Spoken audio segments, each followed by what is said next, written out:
Here's the Toyota Corolla. Let's go ahead and get started. Open up the passenger side door. Now we have to open up the glove box, and whatever you have in the glove box, just get it out because we're going to get the glove box out of there. First thing is grab this dampener arm and pull it out of that clip and then push it in to get it out of the way. Now this glove box is being held in place by two stoppers, one on each side. Yep, those ones.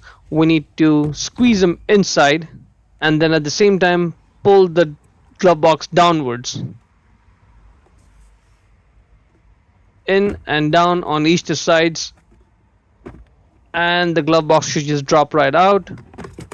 Keep it aside. That's the cover.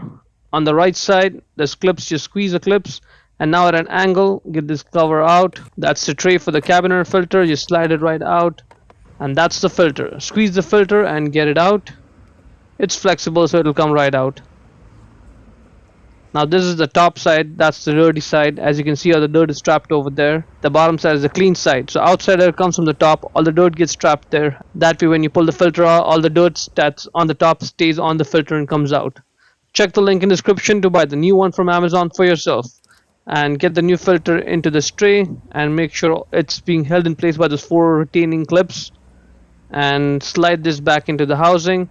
Be sure that it's positioned correctly with the up sign pointing upwards as I show here. Get the cover back in place and just focus on this one side where those 2 little tabs go in the slots there. Get it in at an angle and then press this down. Those 2 cutouts on the glove box, they go on the hinge pins on each of the sides. Get it in place. Now try turning the glove box and pushing it in at the same time. That'll help those cutouts get on the hinge pins. And now see, it's sitting in place by itself. Give it a firm push to get those stoppers back in place. Now let's get the dampener arm, pull it out, put it on that clip and then push it down to secure it and try it out now. This is working good, and that is pretty much it. Hope you found it useful. Before we go, let me give a quick shout out to Naya Motors Inc. for letting us use the car today to film the videos. They're a used car dealer here in Ottawa, Canada. Check out the link in the description for their entire inventory.